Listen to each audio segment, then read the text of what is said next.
Good afternoon, good morning, good evening, wherever you are. Welcome to our October session of Women Leaders in Customer Success. Who can believe we are in the last quarter of 2023? Very excited to be here today again with you on behalf of myself, Minna, and Practical CSM. So as you know, if you've followed this series beforehand, really excited to bring you great female CS leaders, and today is no exception, as I host every month a great new CS leader, and we pick up various hot topics at customer success. So today I have the pleasure of having Julie Fox as my guest, and we'll be talking about goal-driven success, quantifying customer success outcomes. So really interesting topic itself. We were just chatting the pre-recording with Julie. This is something we've been doing in our company recently, talking a lot about outcomes and quantifying that. So we'll get into the nitty-gritty of that conversation very shortly. But before we get to that, I'd love to introduce you, Julie, a little bit more. Thank you so much for taking part. And for the audience, if you haven't seen, Julie has been selected as the top 100 CS strategics this year by Customer Success Hacker.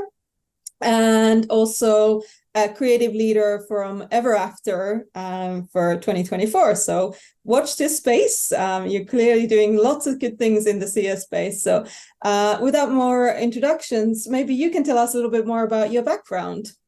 Yeah, I'd be happy to. So I've been in customer success and the tech industry for really only about 5 years. I pivoted from an entirely different career where I had held different leadership positions and then was really looking for more in my career and kind of more of a challenge. So I found customer success and have been absolutely obsessed with it ever since. My first role that I held was really I grew from an individual contributor to a team lead to then managing multiple teams within a few short years. And at that company, was really able to kind of build out the customer success team and programs, playbooks, everything. So it was really, really an incredible experience. I feel like in some ways I got my doctorate in customer success during that period. And then in the last year, I actually transitioned over to Flowcast, where I currently am a senior manager of customer success. Flowcast is a accounting operations platform that enables organizations to operationalize their accounting excellence. So really has been an exciting journey coming over to Flowcast, which is definitely a larger company and kind of really, I guess, amplifying the great work that they were already doing before I joined the team. Interesting. So for those of you obviously transitioning, listen to this webinar, clearly you're an exemplary things of how you can do it, right? Using all the good skills from your previous roles. So let's just talk a little bit more about the actual topic we are going to dive in today. So goal-driven success, quantifying customer outcomes. That's a mouthful to say.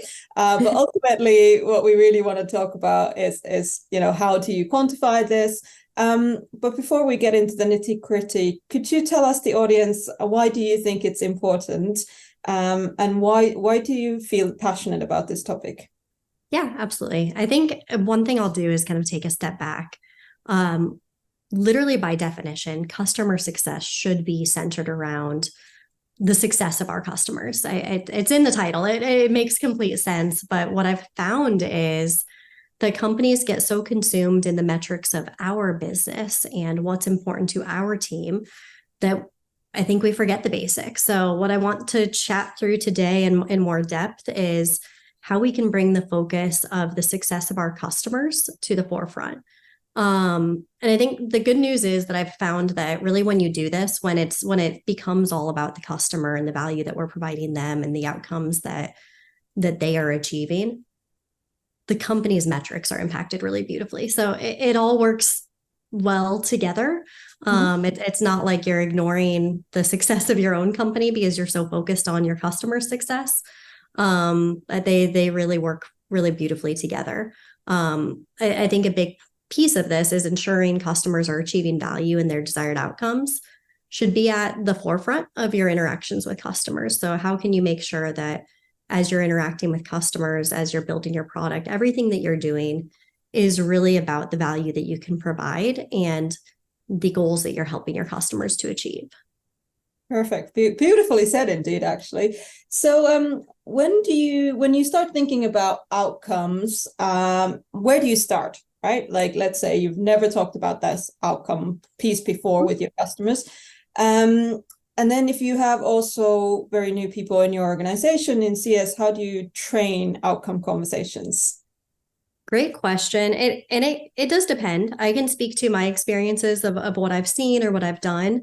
But I'll give the typical customer success disclaimer that it really depends on your product, your company, the size and stage, how you're currently interacting with your customers. But I guess I'll start with the scenario of if you don't have anything built out, if this isn't something that you're currently really speaking that language and this would be a change for you. Step one is really more of a mindset shift than anything else. It's without kind of blowing up what you're doing and how you're talking and everything. It's taking a look at the calls that you have with your customers and really evaluating what's the purpose? What is my purpose as a CSM? What am I trying to accomplish? And I think shifting that from, I've got this laundry list of check boxes of, I need to ask them about this. I need to see if they know about this and invite them to this and tell them about this, all of those different things, really just having a conversation with your customer. Mm-hmm. And I think the thing here is our customers' time is extremely valuable and often it's limited. I think we've all have the experiences where we meet with a customer and then we go to meet with them again and, they cancel or they don't want to meet with us again. And often that can be because the time that they spent with us previously, maybe it wasn't the best use of their time or it wasn't valuable to them. And so really this starts with how you talk to them. So ideally, best case scenario, you have sales notes that you can go off of, something where you can start the conversation to say, hey, you're not necessarily starting from the very beginning. You're saying, hey, when you joined or when you became a customer, you bought because of this and this. Are those still your goals? Is that still what you're hoping to achieve? Has anything shifted or is there anything that we should be aware of? Even if you don't have those types of notes, though, you can still have that conversation with your customer in a way that doesn't feel like they're starting over. So saying things like, I'm curious when you began using, what was the most important to you and how has that evolved? What's your biggest goal today? And it's really about having a conversation at the beginning and just shifting the quality of the calls, the types of calls that you're having so that when you are talking to your customers, you're getting to know what is most important to them. And then I think what we'll kind of add layers to later in the conversation today is how can you go deeper? How can you go from just kind of talking about what their goals are and then moving on to the next topic and really instead build an entire conversation and plans and really put pen to paper and action to what their goals are and help them achieve those goals. Perfect. So for those of you that joining a little bit later, Julie's just told us a little bit about how to start with outcomes, and that's really around firstly asking your customers so what their important things are that they want to note. So what kind of outcomes do you typically see in your organization, or can you boil it down to maybe a couple of key ones that people could like listen out for? Yeah, so it depends on the product for sure, but ones that I have seen at multiple companies, there's usually certain trends around visibility, efficiency.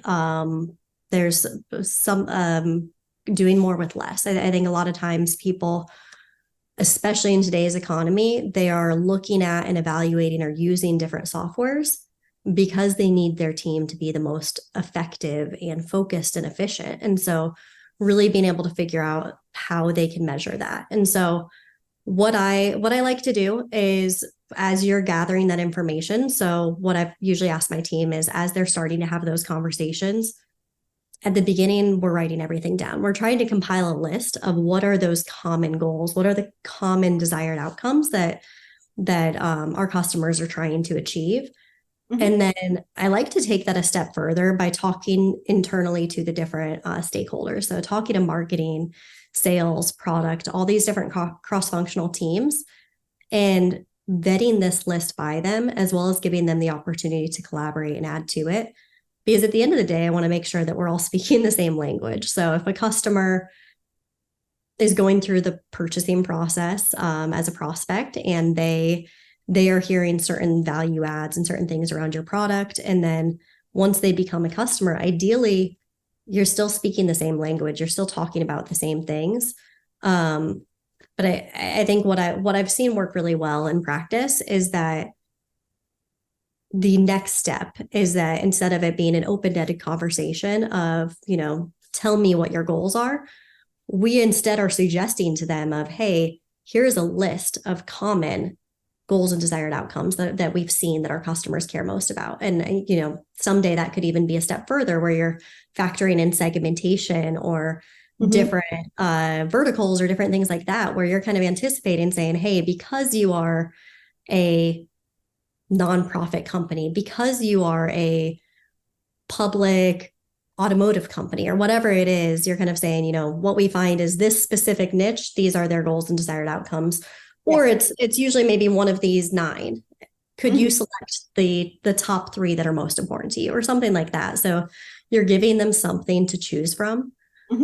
Why that becomes important is that eventually what you can do is you can take, if you have the same list that everybody's kind of using and pulling from, eventually that allows that to be something that you can actually measure internally. So then you can have kind of the drop downs to be able to be like, okay, this company selected these 3, and now I can track that throughout their life cycle to see, okay, how are they pacing on that? What are they achieving and stuff like that? And so it really makes it easier, because instead of you as a CSM just searching through notes and notes of, okay, what did they say a month ago or 2 months ago when I talked to them, you're now able to quickly look at the information and say, okay, I know exactly what they care most about, and here's the action plans that we're putting together on behalf of that. Nice. Yeah, it should really be part of the success plan overall, as you start with a new customer and having that outcomes in there. And I like that idea that it's a standardized list and makes it easier for everyone to track. How do you guys track or measure it today in Flowcast? So we're still kind of in earlier stages of this at Flowcast. So what we have done, we've worked it into our conversations, and we now have, as part of our business reviews or value reviews, we are really we have the slides where we're showing them, hey, here's what is our kind of here's what most customers are saying, or what's most important to them, and allowing them to select from that. And then what we do is we've taken that at least one step further, where we have now kind of an additional slide where then it's saying, okay, based on this criteria, based on what you said, let's come up with the action plans. Let's do more of a joint strategic plan where we're able to put the kind of next steps of saying, okay, you just mentioned a couple of really big, lofty goals. Yep.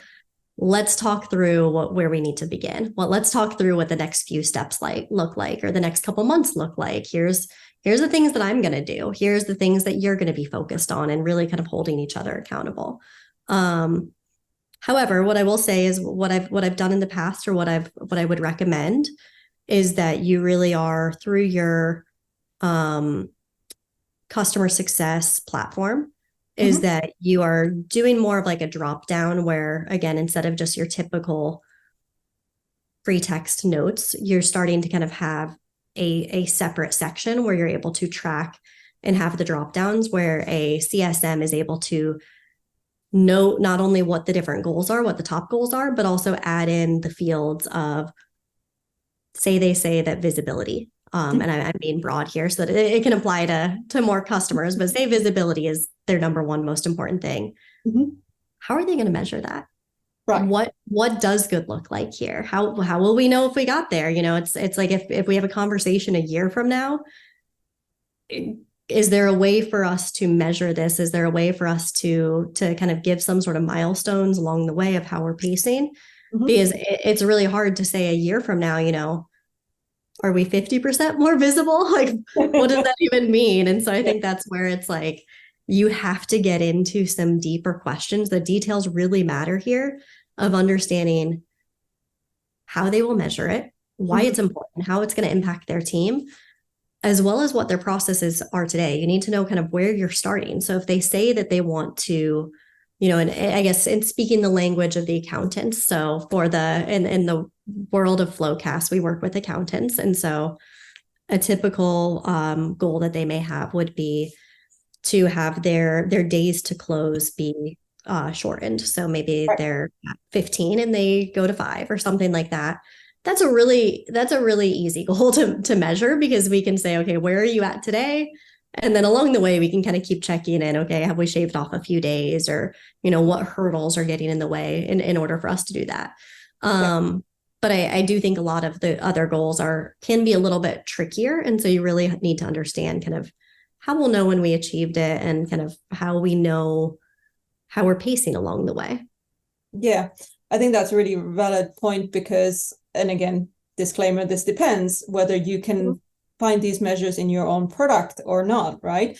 So whether your product can spew up an efficiency number, or it can say, look, we've saved you X amount of cost, or we've given you X amount of revenue because your sales team's more efficient, and yada yada. So what is your view on really kind of that more soft metrics versus like a hard ROI metrics when it comes to outcomes? So I think it needs to be a little bit of both. I think you need to have some hard outcomes. You need to have something that can equate to ROI. There's also certain things that are a little bit harder to quantify, and I don't think that makes them any less important. And so ideally, you are kind of measuring and tracking both of them. Things that impact kind of the team quality of life, the hours that they're working, the amount of work that they're able to do, like those different things, they are harder to measure, but they're really, really important to the impact that a product can have on a team. And so that's where I think there needs to be that balance of, if I'm a CFO and I'm coming in and I'm evaluating the overall software spend, I need to be able to see the numbers to see what is the impact, what's the ROI of this product? How is this product impacting our team in a way that is helping us do more, be better, whatever the needs are. And ideally, I would hope that a company also is really valuing that quality of life aspect, as well as kind of the quality aspect. And so I think being able to speak to both of those, and that's something that then when you are meeting with executives, this is something that I definitely recommend, is that you're taking this information and you're almost creating, whether it's an annual snapshot or like a year in review, or some sort of like a more formal executive business review type thing, whether that is, a takeaway, a PDF or a slide deck or something like that, or whether it's a call where you're just presenting this information and talking through it. You need to be able to take all of this information that you're talking about and put pen to paper in a way that really helps your team and helps you to say, here's how far we've come. When you joined us 3 years ago, you were here. Now look at you. Your team has grown. Your team has done this. You've accomplished all these things. And really be able to have that really lovely moment where you're celebrating all of the great work that your customers are doing. And I think when you can do that, that's where like the customers, you truly become a partner of theirs. And one thing that I love that we do at Flowcast is we really love celebrating in the wins with our customers. We have internal Slack channels where we're kind of sharing some of the good that's happening, or things that the goals that our customers are achieving. And it's so exciting to see the work that we're doing. And it's really good for the entire company's morality. So people in product, support, marketing, everywhere are able to see like, wow, what we're doing matters. It's actually impacting our customers in really beautiful ways. Amazing. I'm just going to call out what you said there. Year in review. Love that terminology, like a good Spotify Wrapped 2020. Yeah, that's exactly what I was thinking of. And some of this stuff I think of, I had a financial advisor, and I went through like a couple years where, we were buying a home, we have young kids. There was a lot of spending happening to where like I didn't need to meet with them in the sense of like I wasn't overly I didn't need to change a lot of what was going like I had a good sense of what was going on with my money, but I didn't need to meet with them to kind of talk about it. It was kind of just I know this is the situation. And so they kept reaching out to me to say, hey, we've it's time to schedule your annual review. It's time to do this. And I was busy and I just kind of kept ignoring them. And I think that's probably something that a CSM could maybe relate to is sometimes we have an agenda, we have things that we want to share. And if the person doesn't show up, it makes it really hard. And one thing that they did was eventually they let me off the hook and said, hey, I know you're busy. Here's the report. We've done all the work. Here's everything. Here's the snapshot of everything that's going on. Please let us know if you have any questions or if you need anything. And, you know, the first year that they did this, I didn't have any questions, but I did review it. And so that they still added value, even though we didn't have a meeting. The second year, I really, that they kind of similar scenario that they did this, it prompted me to be like, wow, I didn't think I needed a meeting, but I do need a meeting. There's a couple of things that I do need to chat through. And so I think that's something that I really encourage, not just from that experience, but just kind of to use that as kind of a real life scenario of like it's not one size fits all. What works for some customers may not work for everyone. Not everybody needs to have a meeting, or not everybody wants to digest information in the same way.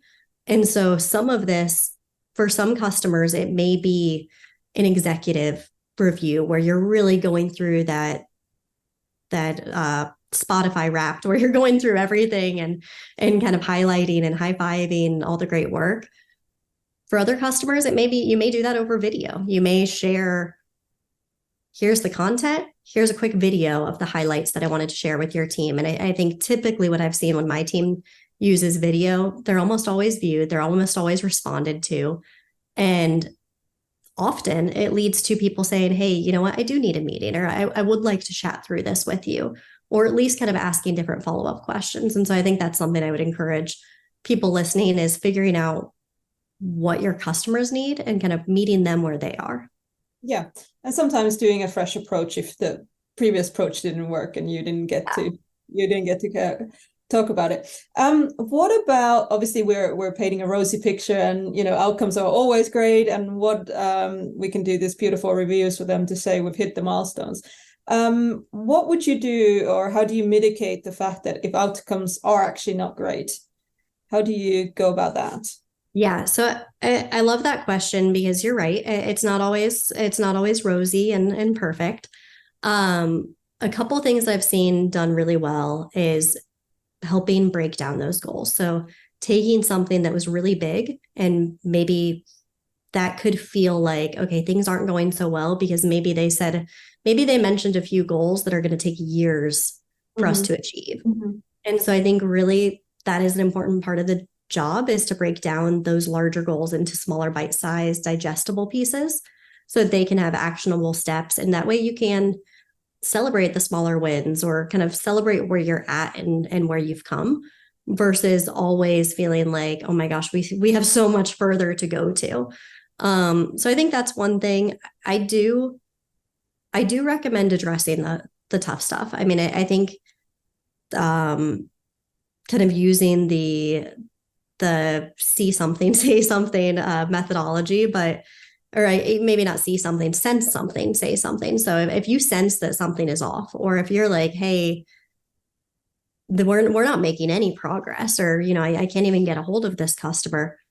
Sometimes you need to have a heart to heart and say, hey, when we spoke previously, you were focused on these things, or these things were the most important to you. We're not making any progress, or, you know, we haven't been the adequate time or energy hasn't been put into achieving these things. Let's take a moment. Let's talk through that. That could usually be for a couple of different reasons. Maybe the priorities have shifted. Are these still your goals? Is this still what's most important to you? Or is there something else going on in your world that has completely changed where your focus is? Because that's okay. At the end of the day, I mean, it's not about us. Again, it's about the customer. So if there's something major going on in their world that has shifted their focus, I want to know about that. I want to know about that quickly so that I can then be their partner and help them in whatever is most important. So I think allowing that flexibility of maybe their priorities shifted, or if those still are their goals and there's some other blocker. So I think by addressing it head on, you can then be able to say, what is preventing you from, last time we spoke, you said you were going to do this, or we talked through these different things. We haven't made any progress. Let's talk through what's preventing that. Maybe there's something that, they don't know how to do it, or maybe they had some changes to their team. And so the people that were originally going to be doing certain work or doing certain things aren't there anymore. Maybe that's an area of opportunity for us to say, okay, let's figure out how we can better train this team or support you with specific resources or get you engaged with other customers or talk to other customers. It's really about understanding the why behind it, because I think depending on what's going on in their world is going to help give you those next steps of, okay, here's where we really need to focus. Mm-hmm.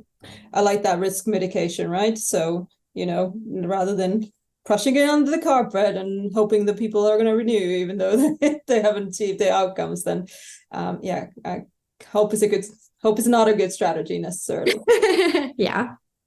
You mentioned a little bit a while ago celebrating these sort of small milestones and key wins with the rest of your organization.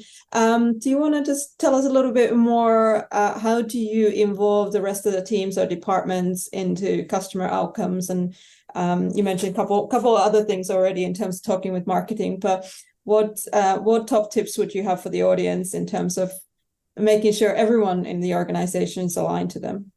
Yeah. Part of it is just visibility. Whether you're using Slack channels or different things like that, where you're sharing in a place that has access to the larger company. I think that's something that I've seen different types of either customer wins or customer hugs, where it's not necessarily a channel where you're saying, oh, we had this upsell, or like it's not about the contract value. It's not about that type of stuff, but it's really like, hey, because of us, this customer was able to bring this product to market, or, as this customer achieved this, or whatever it is, but it's really about the impact that we're having and the value that we're providing. So I think the visibility is really important of just getting that in a place where all the teams, all the employees can see it, especially because, we have the benefit of working directly with our customers. And I think sometimes we take that for granted, that we are able to see the good and the value that we're providing. There's so many people behind the scenes that are a part of the product and part of the company that maybe don't get to see that and hear and feel that touchy-feely of, wow, what we're doing really matters and is really impacting our customers in a really positive way. Yeah. So sharing is caring in this case. Yeah, exactly right. Yeah. Great. We are about at time. So if there's anyone that has questions, please feel free to put them in the chat. But my last question, as typically, is what would you want Julie to leave the audience with? Some top calls to action from our conversation today. So honestly, what I would say is just keep it simple, get creative. Value isn't one size fits all. So like we just said, a call isn't automatically equaling value. So the more that you can be focused on the outcomes of your customers, the better. And so really just try to figure out what matters most to them and meeting them where they're at. I like that terminology there. Value is not one size fits all. So I think that's a tough tip to leave our audience today with. Julie, thank you so much for joining us this month. Really, really great to chat. That just flew by. So if anyone wants to connect with you, I'm sure you can be found on LinkedIn.